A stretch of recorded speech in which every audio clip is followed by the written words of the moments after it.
Coming to you from Strings and Things Studio in Ventura, California, this is the Strings Unraveled podcast.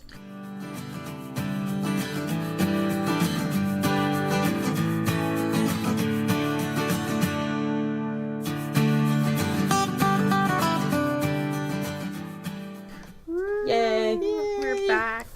It's been so long. Yes, It felt like it's been long. it really does. Except it's really only been a month since we sat to do this before. Yeah. Mm-hmm. But this is my favorite time of the year. Yeah, I'm super excited. We're recording this right before, like a week before Halloween. Yay! So we're very excited. We have the cutest pumpkins on our table. Mm-hmm. I love that fabric one. Where did the fabric one come from? I made it. Oh, it's so cute, Kitty. That's so cute. So what are you guys working on? Karen, what's in your hands? Well, I finished up. I had to frantically finish up the project for our weekend. We have the yarn over truck coming, and we've been writing patterns like crazy. And I realized when it came down to sit down and talk to everyone, I had nothing to do.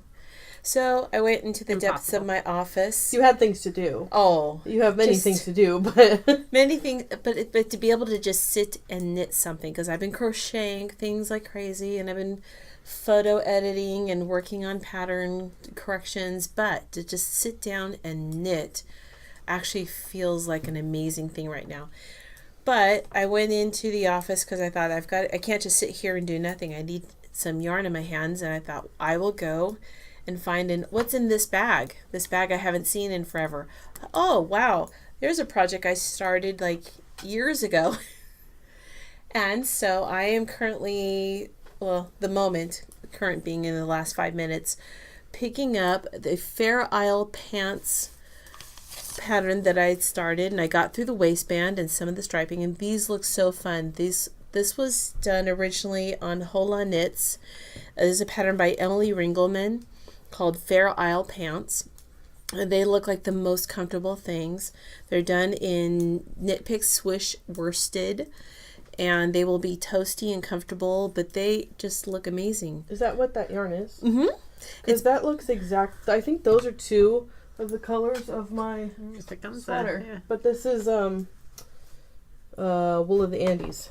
Oh, worsted. Well, that's got to be the same colors. Yeah, the same. Yeah, that I love this pumpkin-y. So that's persimmon heather. It's persimmon and this heather. is dove heather. I know that for sure. I don't know what your blues are. This one's an oatmeal because it's not actually heathered, but I wish it was because I know. And then I've got some kind of an aqua heather, and I'm doing the main thing in this really deep blue, kind of a denim-y color. But so it's just kind of it was mystery. I'm like, what is in this bag? I'm just going to grab a mystery bag of unfinished projects and grab something. And I'm like, and lucky me, the pattern was actually already printed out in the bag. Because most of the time, if I work off a Kindle or I work off a laptop, I may not even remember what that pattern was, and I would have had to go digging for it. But, old me years ago thought it was a nice idea to actually have the pattern in the bag. Go figure. Nice. Which is really young you. Young me, I was right. Former me. I wonder if we could figure out just when you started it by the project bag. Is that like a Ravelry project bag? Or? It is a Ravelry project bag. It might have the year on it. It's not 2017. I think that's established, though. Does it say? Oh, you're right. That is the established. Well, no, this was a new one at the time. No, at the time, it was right after they had 2 million Ravelers and counting. If someone wants They've to at least doubled that now. Oh, yeah. Oh, yeah, I think it's at least 4 million at this point. Wow. So this bag at least was when they were brand new to having 2 million Ravelers. So it's been a while since you touched that project. Oh, gosh. Well, what's the copyright on the pattern? Is that on there? That's not on here. Oh. But this was when Hola Knits is no longer Hola Knits on the website. Allison, and I can never pronounce her last name, but it's a long name that has a D and a Y and a Z and a bunch of other letters, consonants in there. Sure. Anyway, she founded Hola Knits, and she was wonderful. She gave all these designers a chance to bring their unusual ideas together, and I loved working. I had a few things published on her website. I loved working with her, but I've always seen that pattern and wanted to be one of these girls in the pattern picture, like clasping a cup of coffee in my worst knitted pants. Well, look so cozy and cute, that's Allison, I don't and think I'd that ever get to wear 'em. Okay. That's another designer. Oh, is that Never Not Knitting? No, No. no. No. Never mind. I'd like to tell you in a minute. Sure. Shush. No, you said her last name was. No, that was Allison. But in the picture, Uh-huh. Is her best friend who I don't remember her actual name, but she goes by Odoogs. Okay. Odoogs. So if you see her on Ravelry or on Instagram, she's Odoogs. Okay. So, and I know they're sitting around in these knitted leggings, drinking coffee, with their slippers on. With their slippers on. Yeah, I'm never gonna live that life. I totally want that life. Like Not 90 here. degrees. Yeah.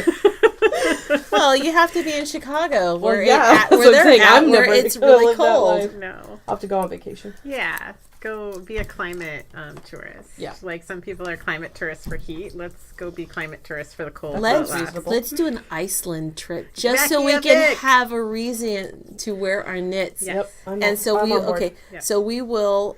Some people have the Rhinebeck sweater. We're gonna make our Fair Isle pants.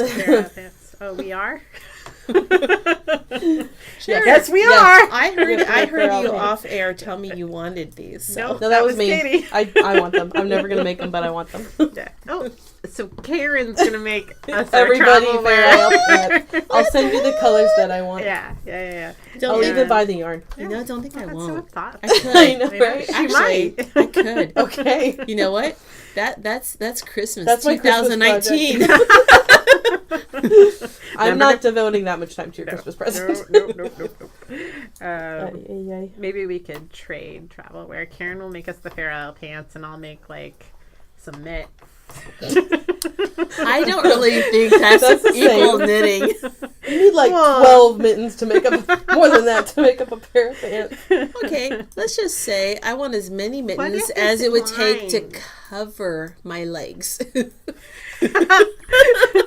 And that would be equal. Okay. Yeah, I still haven't picked up this knitting, and we're just talking, and it's still sitting here. Stephen West has just designed the mitten pants while we were talking about Yeah, right? He's been thinking about it for the last year.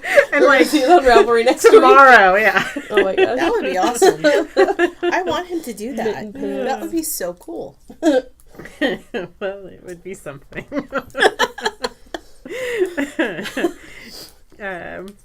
I am working on a hat for my husband, my dear husband, who has a 25.25-inch head. So every hat for him is custom. I did go looking on Ravelry for a pattern, but none of them that met my stitch gauge were going to work for his enormous head. So I'm just doing like a 5x5 rib out of this yarn that we got while we were in Switzerland. It's a Lang yarn because Lang seemed to be everywhere of the 3 shops we went to. Lang Yarns Merino Plus, Merino Fine Superwash. It's 90 meters per 50 grams, and it's really energetically, like, so tightly spun, and it has, I think it's like 8 ply. It looks like a lot of ply. I mean, I'm exaggerating. Squishy. It's 4 double plies That's together. 8. Yeah. 4 times 2. I can do the maths. It's so springy and fantastic. And it's in his favorite color, purple, which is like a really rich royal purple.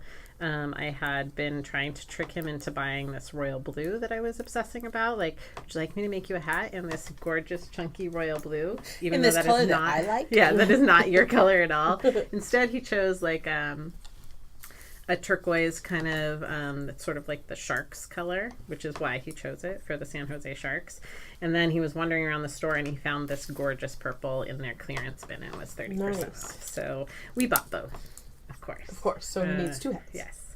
So that, and then I'm working on a crocheted cowl out of Karen's pattern, which is, what is it called? San Simeon? San Simeon Cove. What was it? Coming out on Ravelry on Sunday. Yeah, by the time you hear this, it will already be. It'll already be out. Yeah. And hopefully some patterns. And our whole project collections. pages. Yeah. And I can't wait to start your brioche cowl. That is very I next. want just to bought make some- another one. It was really fun. Yeah, I just bought yarn for it. I got Wow. it's out of the Goodwill that you can buy at Michael's. It's Is it patents? Patents. Yeah, the Patents wool in this like cool, warm, sort of like the name you gave the dove, Yeah. heather dove. It's sort of like that, but a little more red tone and then like a burgundy heather. Ooh. I can't wait. That sounds fun. Can't wait. I'd be casting on right now, except it's in the car, and this thing was in my project bag. I So, think when the yarn over truck comes, I'm gonna buy Mona's laces to make another one. ooh, that'll be so pretty. Yeah. So Katie designed a really gorgeous brioche cowl that has these really pretty brioche leaf motifs. It's kind of almost like a cable-y thing. yeah, like a DNA matrix. Kinda. Too. That's Like, exactly, another. yeah. It's got a lot of It's called the twists. double warped cowl. It's gorgeous. And why? Do you any particular reason? Because I thought it was a really interesting name. No, I just struggled to come up with a name and thought that sounded cool. We all struggle. I was with trying names. to think of a name that was like twisted or cabled, but not either of those words. Yeah. So that's what I came up with. Sometimes the thesaurus lets me down. Thesaurus let me down today until it didn't. Because then I was like, okay, none of these words are cool, but I like radiance because my crocheted shawl has like this really pretty like sunshine ray shell on it. And I was like, radiance. How many things are called radiant or radiance on Ravelry? A Lots. fair amount, not an insane amount, like only one page per. Uh-huh. Radiant had more than Radiance. Radiance only had like one page of stuff. But then I searched names that mean radiance. Oh, that's a good Oh, idea. is that Yeah, what? Because that's a really cool name. Aolani, which is Aolani. Hawaiian Aonani. Oh, for, yeah, that's it. Hawaiian for beautiful light. that sounds lovely. That is really lovely. So I like. there's my pattern naming trick like for the it. next I like used 10 I years. used the same thing for my animal hats. I was like, I need Yeah, I a wanted to name know for what that meant. animal. I looked up animal in Japanese because they kind of reminded me of like a cute kawaii kind of thing. And animal wasn't a good enough word, but mammal translates as hani yarumi, which I was like, that sounds like a mouthful, but I asked James if he liked it, and he was like, that sounds great. And I was like, hani yarumi hat? Yes. He got like the double H, so that's what I Yes. called it.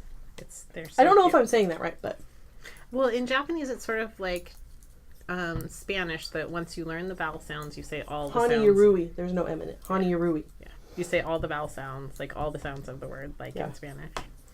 Which is why I thought learning Japanese might be cool someday, because it seems approachable. My son took Japanese at VC. Nice. Yeah, they don't That teach seems it like anymore. a hard language to learn. If you want to learn an Asian language, it's supposed to be the most approachable. Korean's also supposed to be pretty approachable because the symbols are more graphic. Oh, okay. Yeah, so I'm knitting a hat and I'm making Karen's cowl. Cool. San Simeon, and I can't wait to start Katie's cowl because in the winter I wear cowls all the time Yeah. because it is freezing in my office. It tucks into your jacket, and Yeah. then you don't have to worry about, like, sometimes when you wear scarves, they shift and they become uneven, and that kind of bugs me. Yeah, I'm I that agree. kind of person. It's just easy to put on a cowl, and they You look don't have pretty. to think about it, yeah. It's almost like knitted jewelry Yep. or crocheted jewelry. How about you, Katie? What you got over there? The last, I think all of the episodes that we've filmed so far, I've mentioned that I was still working on my Tecumseh sweater. I have finished my Tecumseh sweater since last we spoke. Yeah. And I also finished the sweater I was working on last time we were You're recording. like a sweater beast. I have made a lot of sweaters this year, I've realized, and that's Awesome. really not like me. But And you're not tired yet. No, I was like, what sweater am I going to make next? I'm going to shop for yarn when we go to Stitches for another one. But I finished my Go-To Raglan by Stephen West, and it is in all of my scrap yarns. It was the most fun project I've knit in a long time.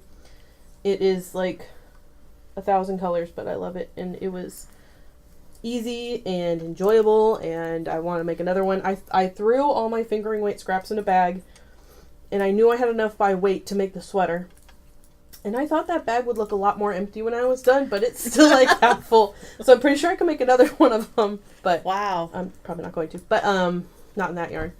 I am making another one in we did a special Kickstarter reward for hand-dyed yarn that's kind of in our studio colors. So it's blues and teals and orange and yellows and stuff like that. It's called, what is it called? Sunshine and Seafoam and Seafoam Sunshine. and Sunshine. And I have a sweater's worth, so I cast on for another go-to raglan with that held double-stranded. And that is what I'm working on right now. I want to shop when we go to Stitches SoCal for yarn for, what's her name? Boyland Knitworks, Caitlin Hunter. Another one of her patterns called the Umpqua, Umpqua. Umpqua. What does that one look like? It is, it's knit bottom up, and it's like a color work yoke. But the body and the sleeves are plain, and then it's got like a 3-color color work yoke on the top, kind of like in like an arrow kind of design, which I think is a good idea to do it bottom up, because then you're saving like the carrot for the end to do all the color work. Because otherwise I'd get bored with the body and not want to finish it. But I might shop for that when we go to Stitches. And other than that, I was working on samples for our pattern release, and I think that's about all. I have made a list of the sweaters that I have yarn for recently, and competing with the list of Christmas presents I want to make.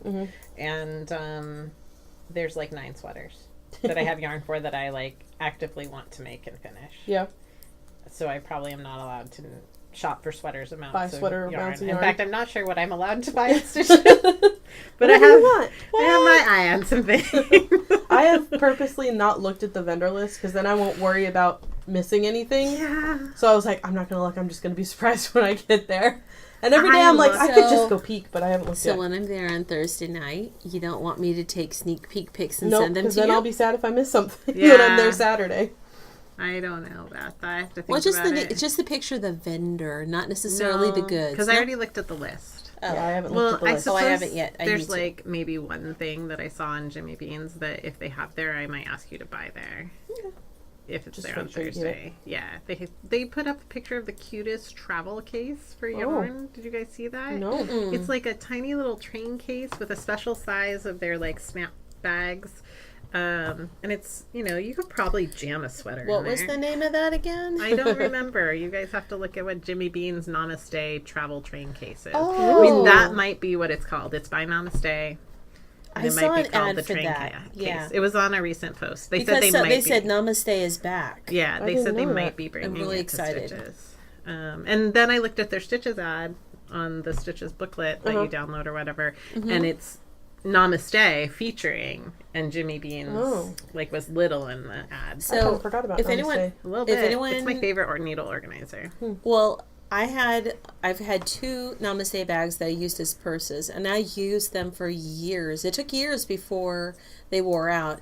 They were a wonderful brand, and they're made here in America. And They're for made those, here in Southern California, I think. in actually in the Valley, Yeah. in San Fernando Valley, or they were. I don't know whether if they because they closed for a while, and I guess now they're back.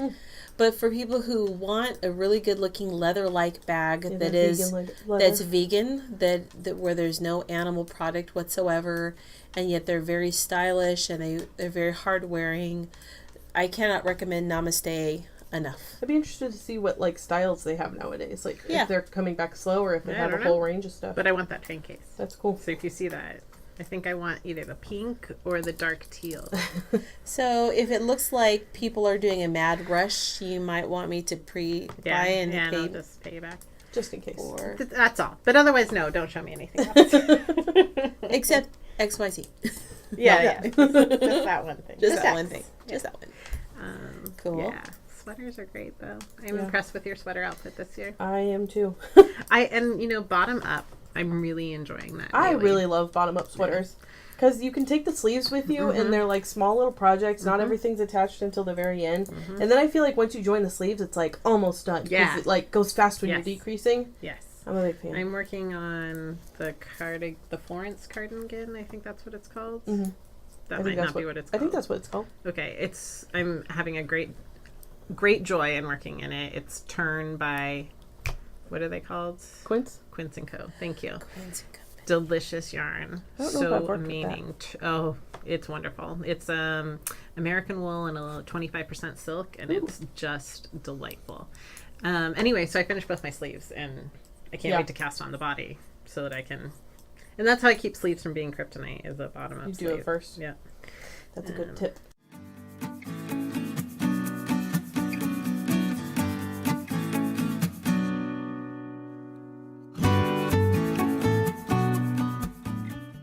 So, what's our topic for today? So today we are talking about travel projects. Travel, knitting, sewing, crocheting, whatever. When you know you're going to go someplace. How do you plan your projects? What are things you like to make? Do you have any fun travel project stories? Karen, would you say that you're like a planner for your trips? I plan projects before I ever pack a bag. Oh yeah, I think we all probably do. Clothing in a bag goes in like at 12 a.m. or 1 a.m. the night before we're about to leave in a few hours. But weeks in advance is when I start thinking, what am I going to take? And the hardest thing is not taking too much. Yes. Oh my gosh. You're like, I'm gone for 3 days. I better pack 4 projects just in case I finish them all. Oh, I've never done that. One's a shawl. Oh, yeah. 2 pairs of socks. Yep. A hat. I need a suitcase just for my projects because there's going to be so much time. You know, it doesn't matter that I'm going to travel and see some amazing sights. My knitting's going with me. And, okay, so when we went to Montana, I did narrow it down to 2 projects, and I did work on those projects. And I made mistakes and ripped most of them out. But I had one of them was something I was designing. So I was even designing on the road, but that was a bad idea. Honestly, you can't focus on the majestic scenes around you if you're trying to figure out stitch counts and how to mathematically make them work. It's just not the right time to design. Now, if that's not to say that if you go someplace and you see something that inspires you, you should just sketch a note to yourself or sketch. A lot of times I see stuff and I might want to just sketch a quick picture to remind myself later. But I biggest problem is overestimating how much downtime you're really going to have. You can choose to, on that red-eye flight, to forget sleeping and try to get something done. Or you can just say, okay, I mean, there's reasons why you're supposed to have small project bags when you travel. Small project bags are made for a reason. Well, that's so you can just carry the part you're working on and that current ball. Yeah. Yes. That's not like to mean that you pack few projects. I think as like knitters and crocheters, we always do that. Like think about what we're gonna knit before anything else. Of course. And I definitely overpack. And even like on recent trips, like when we were in Ireland or when we went to Vietnam last year, I packed one project because I had limited space, and I brought a pair of socks to work on because I was like, I don't know how much time I'll have. I might knit on the airplane. And I did not knit a single stitch on either of those trips. Yeah. Not a single one. And it was fine. Like, I didn't feel guilty about it. I saw them in my bag, and I was like, meh. Yep. I slept on the airplane, and I was doing other things, and every once in a while I'd think, like, oh, I could take my project out, or I could just not. Yep. It's okay to also not. In Switzerland, I carried my project everywhere on that trip. I carried it to Rome. And when I still had hope that I would finish the edging on this shawl, that I only got the short edge done in 4 days. Yeah. And I should have just been honest with myself and bound it off and blocked it at home and carried it with me, finished, and not have messed with it.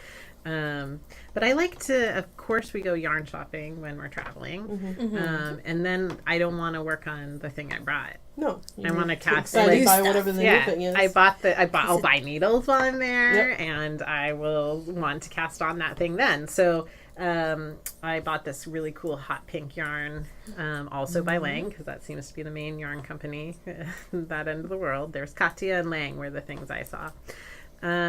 Anyway, and so I started knitting this scarf for my mom for Christmas out of this delicious hot pink. So it had a purpose. Yeah, but I wanted to work on the new stuff. Yeah, you always want to work on so the new stuff. I often find myself overpacking. I don't plan. Clothes are really important to me, so I probably think about my clothes before I think Really? about my project, because I know I'll have something in the works to bring with me. Yeah. But then I'll pack like 3 or 4 other things that I've been intending to start or I'm in the midst of, and I'm like, I'll force myself to work on this. But then That usually doesn't work out for me. The force No. yourself to do something. No. Like I'm only gonna bring this one project that I have to finish, and I'm Then like, you- I'm not gonna do you anything. absolutely will not knit No. on that trip. I've learned Because that does not work. As soon as you force yourself, it's no longer fun. You just turn something fun into a job. Yeah, and that's And not who wants to And do I a can do that job at on home. Yeah. So I usually think of my clothes first. But we go to Portland every year, which is a mecca for gorgeous yarn shops, and so I'm always buying something that attracts me there. I've also packed my sewing machine and brought my sewing machine on longer trips Wow. to Portland, which my Because you mother-in-law were gonna be in laughed. one place. Yeah, for a we were long going to time. be at my in-laws' house for 10 days, and it was near the holidays, and I had things to work on. So, And you had that- space there to work on them. That just Yeah. might make things easier. and I've gone bead shopping up there because they have some excellent bead shops, and then I want to work on whatever bead, I Yeah. like peyote stitching stuff, and it's fun to go, and I probably should stop packing projects. Yeah, that is an interesting take. You could also take is like look and see if there are going to be yarn shops where you're going, and if there are, then just don't bring anything. Yeah. I mean, Treat maybe yourself. something to work on in transit, Yeah. but Because there's Something simple. I can't imagine if you got stuck on a really long layover. yeah, Last spring I went to Texas, and originally my cousin and my aunt were going to be, because they were flying in from the East Coast and we were going to meet each other in Dallas, and they were going to be there waiting for me, but their flight got delayed by 5 hours. Ooh. I had and by the time I got there, I don't know if you've been to the Dallas airport, not. but they shut down all their food places pretty early on. So if I hadn't had my knitting to do, I would have been about as anxious as a toddler, a toddler who had to pee really badly. But 5 hours extra gave me Yeah. time, and at that point, I had only planned one travel project. I always regret having toted around things I don't work on. Yeah. So I guess I should work on that. And but I have gone on a trip and run out of knitting. So when I was a very new It makes knitter, me fearful. yeah, it was about 15 years ago. I went to visit a friend in Michigan, and I was a newer knitter, so I only brought plain knitting with me. And we go to Michigan, and it snows on us in April. And so, of course, I need some knitting. Yeah. It's snowing around me. So, you don't get that chance very often. no. So, we had to go yarn shopping, buy some yarn in Detroit. It was pretty cool. So, Oh, dang. you could run out of projects if Yeah. you don't pack enough projects. And I'm probably not going to change my ways. I mean, it's sort of worked for you all these years, so Yeah, exactly. it also depends on the kind of trip it is. Like if Yeah. it's a, if you know you're going to be spending time with people and hanging Yeah. out at like homes and stuff, then you probably have more opportunity to knit, I would guess, than if you were doing a bunch of active stuff and Yes. going places and seeing sights and all that. Yep. Although I did hike in Montana Mm-hmm. with my knitting. What project were you working on then? On that one, I think I just brought a small pair of socks. Something small that that was like a one ball that could hang off your wrist in a bag, a small bag. Uh-huh. Obviously nothing that you're going to have. Whatever you hike in with, you have to hike back with, so you don't want anything. Yeah. I've never knitted and like actively hiked, but I have brought knitting on backpacking trips before. And that's a good, socks are perfect for that because they're small and they don't take up very much room at all. I always like a simple hat. Yep. Oh yeah, hats are They great too. have endless possibilities. Hats are great, but they don't take much time. That's true. So you have to bring multiple hats. Yes, we're back to the root of the problem. Socks are good because they usually give you a little bit more Yes, time, but even then. Well, next time you're going down a path, even if it has some kind of an incline, you will be surprised how impressed the people around you are that, oh my gosh, how are you doing that and not tripping over your feet? Well, I have to do it to not trip over my feet, actually. It's what balances me. Yeah, knitting really improves all things that make me. Yeah. Okay. I'm Also, better. disclaimer, if you're hiking the woods and you fall, it's not my fault. Yeah. Disclaimer approved. Yeah. Crocheting is also great for taking on the go because there's only one hook to worry about. Yes. So, Ah. I have lost a needle before. And you're stranded. Yeah, especially I've lost double pointed needles easily. Hooks are easy to replace too. True, because you could go buy a cheap one from Walmart if you needed to. Yep. That is true. But if you make a mistake in crochet, and don't ask, you can ask Karen's me later feeling how a little I know. bitter today because of some recent mistakes. She's feeling Let's a little just burned. say, I had to rip a second half of a project out like 5 times, but the 6th time it was good. But it was much easier to rip out than if you had knitted that project. Yeah. I don't know.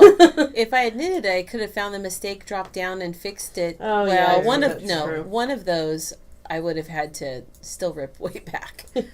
But so I was like, well, that is a difference in that crochet. You can't just drop a section down, fix it, and work it back up. But if your crochet hook falls out of your project, it's not as bad as if your crochet hook falls out. No, of it doesn't. Your knitting needles fall out of your project. That is true. If your crochet hook falls out of your knitting project, you need to get more organized. That's true.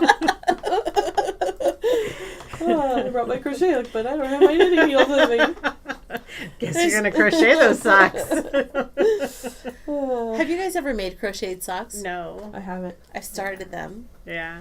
I haven't finished them. No. And then I ripped them out only because To knit them. I haven't gotten they're supposedly faster, but they're not if you are more intuitive to knitting socks. And they are a lot more stiff. Yep. They're make good hiking socks, single actually. crochet. Yeah, And I hate I'm single sure they are. crocheting. I bet you could half double them. Probably. If your hook is small enough, I bet you could.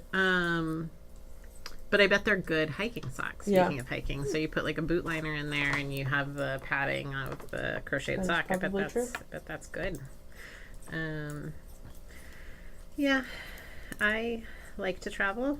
I like to do yarny things. I don't do a lot of sewing on trips, but I did get if I wanted to do handwork, I had an injury when we went to Hawaii where knitting wasn't going to be possible. And so I hand sewed some pillowcase dresses for my daughter and nieces, and they were so cute. How do you travel with sewing projects? I always worry about getting through the airport with. I bought all the stuff in Hawaii, but I was I was just hand sewing, so it was like literally a needle and thread. Yeah, and can you take like a sewing kit, like a little cheap sewing kit out of a sewing machine? Because remember we got those cute little fox ones. Oh yeah, I got that one. And someone recently, Super Buzzy carries those. Yes, and I highly recommend them because one of the downsides of having everything, all your good materials and stuff at the studio, is that when you're at home 20 miles away, it's not so convenient. You don't have that thing.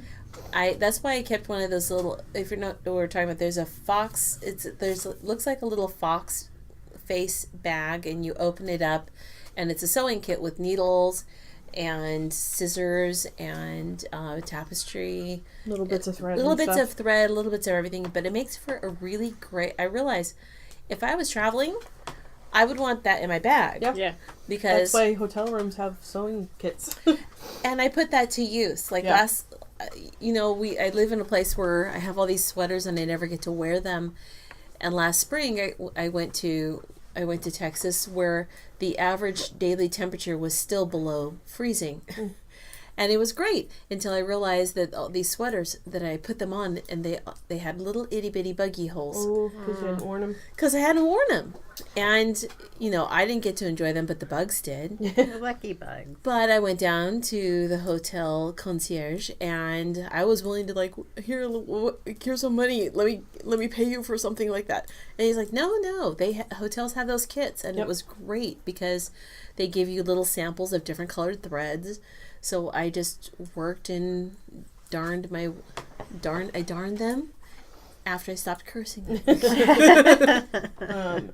Speaking of sewing and traveling, my grandparents travel in their RV a lot, and I don't know if my grandma still does, but when I was younger, I remember she had a small featherweight that was hand cranked in her camper, and I remember sitting in her camper using her little hand crank sewing machine. There's a picture of me in my office that she brought to me, making like little headbands and stuff with her little hand crank sewing machine. How cute little Katie was. I mean, I was like a teenager, so I wasn't as cute. You're still pretty cute, though. We've seen the picture. Yeah, it's true. But yeah, then I thought that was so smart because you don't need to plug it in. And it was like a little mini-sized machine, and it was so cute. And she was like, "Oh yeah, I have my sewing." She probably has like a full-on real sewing machine in her RV too, I bet. But they are the cutest little machines. And little workhorses. Yep. Yeah. So I've done a little hand sewing on trips. My mom was a big, like, her entree into quilting was hand piecing stuff together, and so she always had like a little travel bag of whatever little quilting project she was piecing. My mom's friend Gladys is a multi-craftual woman, so she, when we travel with her, she either has little tiny like Irish crochet motifs that she works on. Oh my goodness. Or she's hand sewing bags, like little ditty bags out of linen, because she does this, I can't remember what it's called now, but she does this like outdoor adventure thing where you go into the woods and you live like it's... Oh, like the little treasure geocaching. No, it's like a, I think it's called Rendezvous is the event. Like a survivalist kind of thing? It's kind of, but it's like back in the day, like in the 1800s, you pretend like it's ancient technology.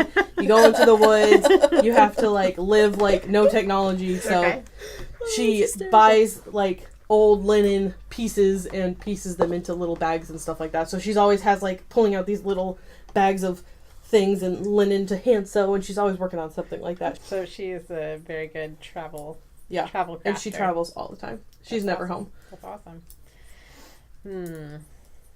So I think that's about how we handle travel, knitting. I don't think travel, crafting. We don't have set rules. I think we just... I always bring what moves me. Like, and I'm planning my outfits months ahead, but I'm not planning my projects because I have to go with what moves me at the time. Yeah.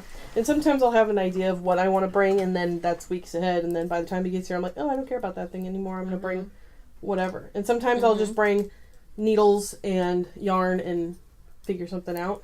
Yeah. I have learned, though, keeping it simple is pretty key. Yeah.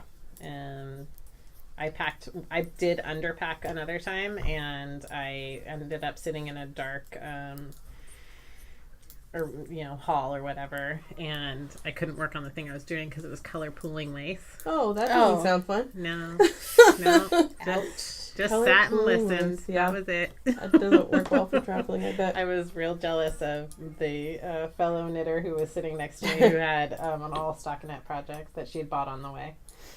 I also get car sick, so I can't always knit in the car or I can't do anything in the car except look out the window most of the time. So traveling, like I could knit on an airplane, but pretty much other than that, I don't knit a whole lot in the car. Sometimes I do if it's like garter stitch and I can look out the window or stockinette or something, but it has to be very simple. Yeah.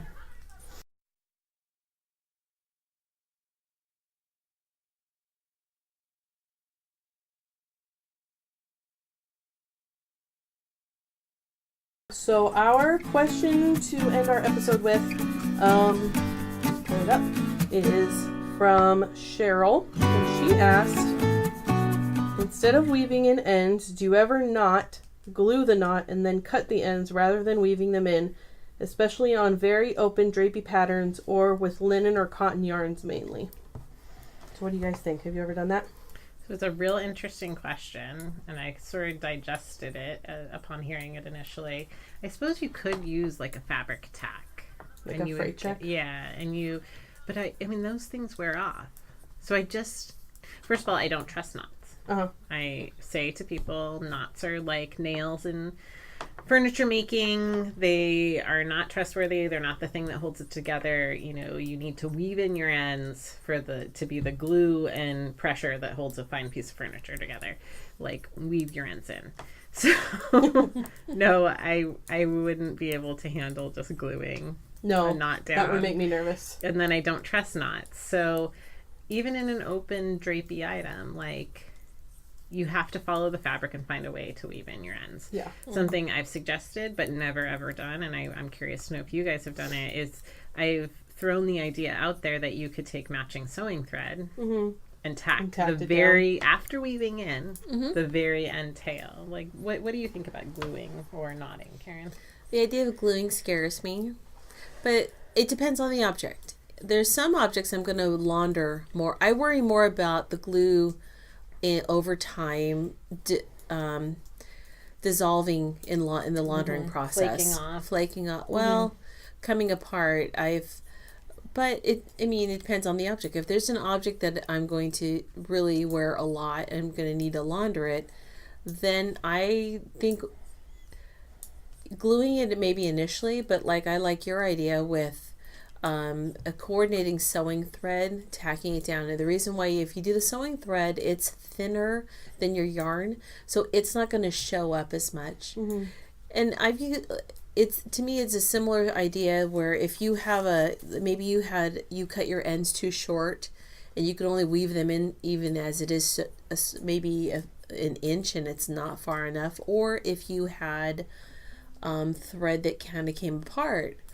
I've had that happen. Like maybe you had a knot in the yarn that you trusted, and then in laundering, the knot came undone. Yeah. If you tack that with a sewing thread, then you're not adding bulk, but then you're not. It's just going to disintegrate when you wash it. It's not going to disintegrate. It's just one I'm sure there are fabric glues that don't, or claim that they don't, that they'll last forever, but do you want to risk it? No, I was saying I wouldn't trust probably it. much when like, you're wearing it. Much like the softer your yarn, the more it's going to pill and give up its fiber. Probably the more reliable the glue, the less happy you're going to be with the texture. At least. Probably. Yeah, I have never even considered doing that. I'm sure there have been some inventive ways that we've hidden ends. Like I have tied knots and left dangling long threads behind, and then I just lined it. There you go. I did some custom. Well, if it's gonna be lined, no one's ever gonna see it anyway. So I just did some happy knots. It was a stocking, lots of ends, and then I just lined it. Like a Christmas stocking or like a sock. It was a Christmas stocking. Oh yeah, no one's gonna wear that. So and that's not gonna get washed. You don't even have to. There are weird people that. In wash that case, stockings. you don't have to weave any ends That's in. their problem. Santa's beard is ruined then, which was Angora. Oh yeah, That's funny. That would be sad. Have you guys had some like sneaky ways that you've hidden your ends other than the conventional? My favorite thing is when you're making like a toy or something and you can just stick your needle through it and pull it through and not have to leave anything in. Ooh, I-cord.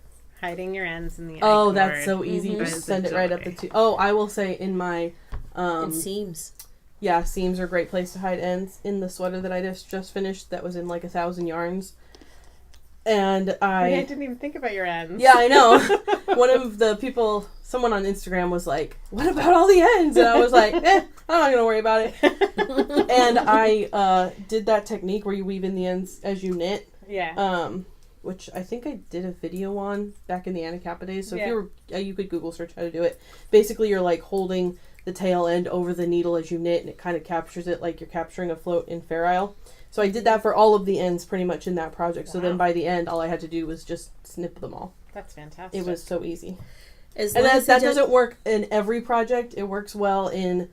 It kind of disrupts the texture of it, but that had so much going on that it didn't matter. It would work fine in something like garter stitch, but it doesn't work well in everything. Not in stockinette. In the sweater it did get a because it was fine. section. But...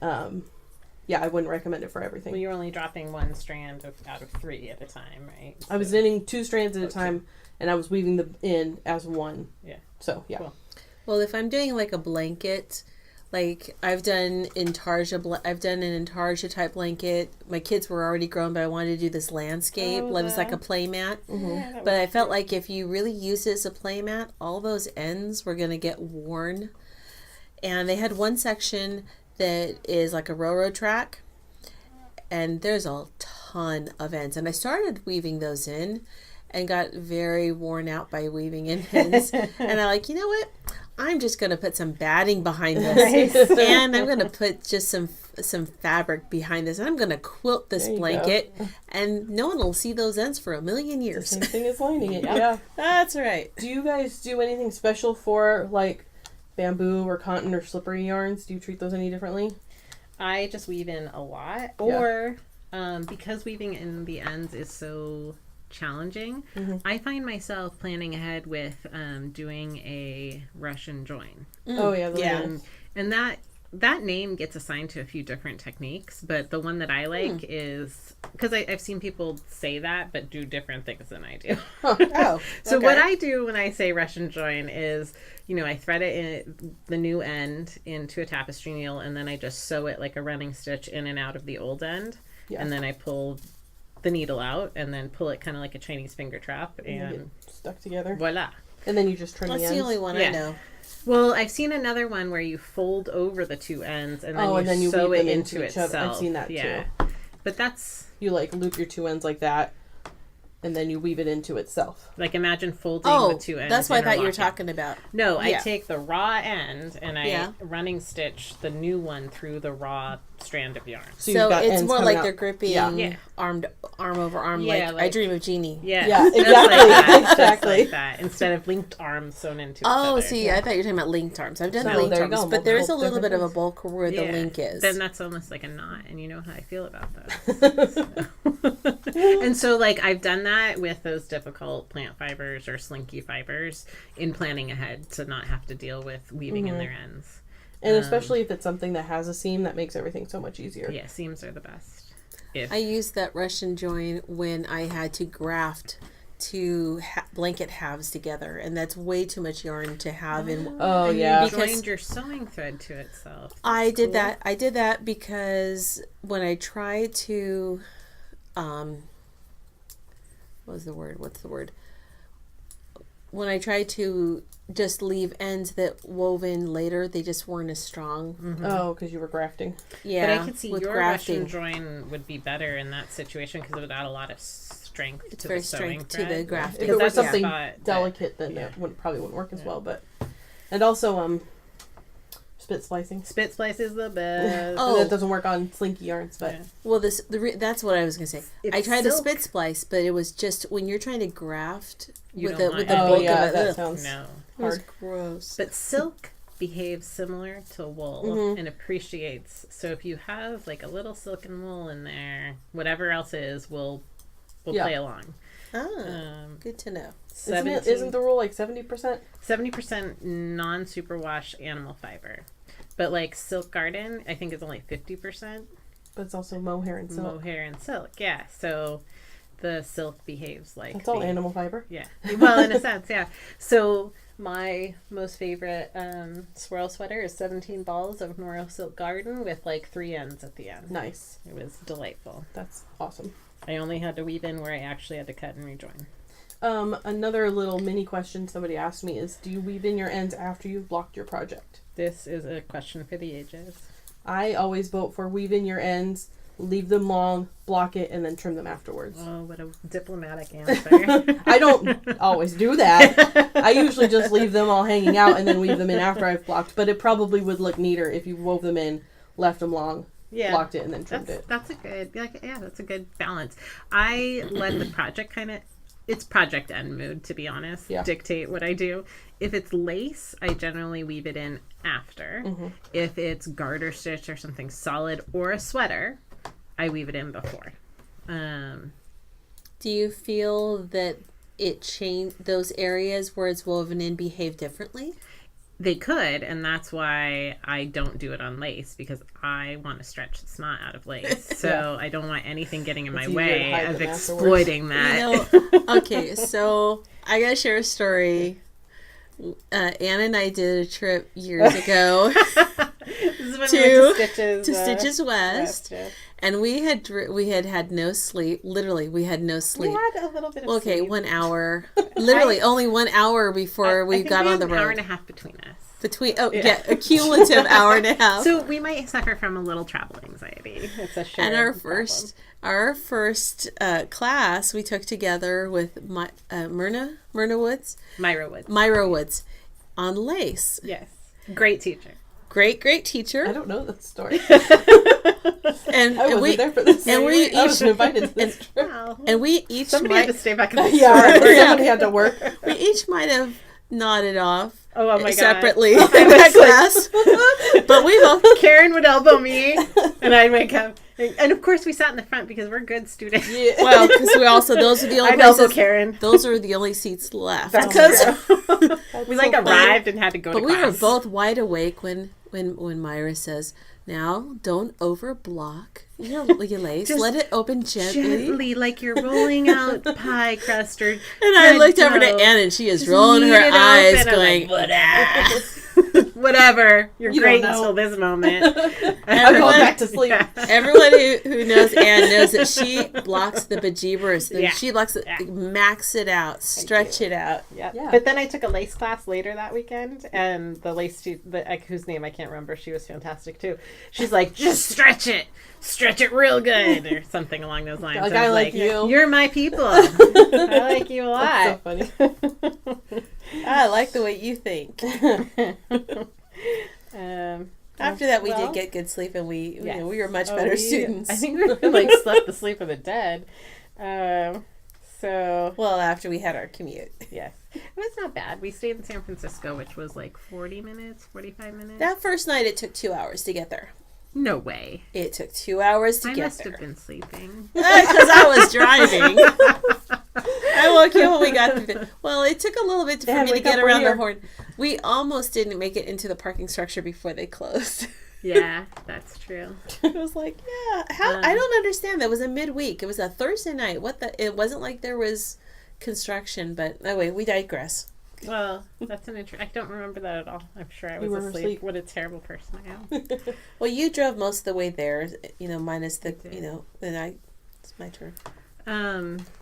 So please check out our new patterns on Yep. Ravelry. There are 3 new crochet patterns and 3 new knitting patterns. You can buy them in a package with the crochet or just the knitting or individually or the whole The set. whole thing. And of course you will realize some happy value from buying them packaged. Yep. My 2 are a stranded hat called Slipped Paths and a shawl called Aonani. That I'm sounds asking right. Karen sort of Aonani, because she looked yes, at 'cause it I- most recently. Yeah, it's Aonani. Yeah. I can spell it. It's I can't use it in a sentence, though. it's a beautiful light. There you go. Yeah. Country foraging? What are you offering, Katie? I have a set of 3 crocheted hats with 3 different options for ears. So it's adult, child, and baby sizes. You can make a cat, a bunny, although James says it looks like a mouse and I told him he's wrong, or a bear. Bunny. Yeah. And those are the Haniyurui hats. HONYURIU. Something like that. It's on Ravelry. And a knitted brioche cowl called Double Warped. And that's what I have. I'm starting my next. Yeah. So I have a shawl that has 5 different colors that gradate from light to dark, but it's different than other ombres in the way it's set up, and it's got a mixture of everything. It has half brioche and some garter stitch and 2 kinds of lace and a really Short rows and short rows. I-cord. applied I-cord edges. It's not I-cord. It looks not. like It looks like it. It is not I-cord. Ooh. It is a slip stitch rib edge. Oh, nice. Oh. And it has an increase that maybe I invented it because I have looked and looked. I have never seen it before. It's called a make 2. A make 1 is a lifted increase, and in this one you lift that strand and then you knit into the front and back of it. So you're making 2 that didn't exist before, and that is called freesia. And it's like the flower. It's one of my favorite flowers in the springtime. It has a very short life. My shawl will live a lot longer than the flowers. But they droop, and they just have this night, like a weeping willow kind of droop thing that's really pretty. And then I have my cowl, which, what did I call it? That's my San Simeon. San Simeon Co. That's right. Yeah, that's it. It's all new to us. By the time you guys hear this, they will have been out for a week or 2, I think. So Yeah. we just named them. Well, They're I named that. brand new baby. I named that one because it reminded me of a trip my husband and I did up the coast for an anniversary, and we went to San Simeon Cove, which is this. Do you see the elephant seals? Isn't that where they are? No, that's a different place. This is that little beach area that is directly down from Hearst Castle. Ooh. Oh. And they have pines see that the have the zebra? light and the dark. No, it was foggy. What It's cool always animals foggy. did you see on that trip, Karen? I saw seals Okay, there you go. in the water near our kayaks. Oh, nice. Oh, that sounds exciting. I actually swam in that water. Have you seen the video without... of the seal throwing a octopus at some guy on a kayak? Sorry. There's this viral Oh my video God. of like a seal popping its head out of the water next to this guy on a kayak and like whipping an octopus at his face. Sorry, that just reminded me of that. Oh my I'll gosh. link to the video in the show notes. I want to know what that So guy funny, did to dude. take him off so badly. Maybe that animal's just an a-hole. Probably. I'm gonna write it down. Seal video, so I don't video. forget to add to Yeah, the show please. notes. I want to see that. I'll pull it up later. That's hysterical. No, that water is so cold. We went kayaking, and before that, we actually went swimming in it. And you usually have to have a wetsuit. I didn't have a wetsuit. I just had my own suit. And when you go numb, hypothermia, you don't feel it so bad. Yeah. It feels better when it stops So hurting. you could have used this cowl to warm yourself up from Afterwards, I could have. hypothermia when you were in San Simeon. I could have wrapped it around my foot that got little bits of sea urchin stuck in it. Oh, No, gosh. that's not fun. But you were numb, so. So you didn't feel it. No, I didn't feel it. That's funny. My Yeah, husband so was look just out. so impressed that I went swimming in it. I mean, this water is really cold. Yeah, it sounds like it. Please remember that we are always looking for questions from you. So feel free to comment on Instagram, Facebook, or to email us directly at stringsandthingsinfo@gmail.com. If you're listening to this on YouTube, you can also leave a comment in the comment section. We'll see those too. And stay connected. Thanks Yeah. for listening.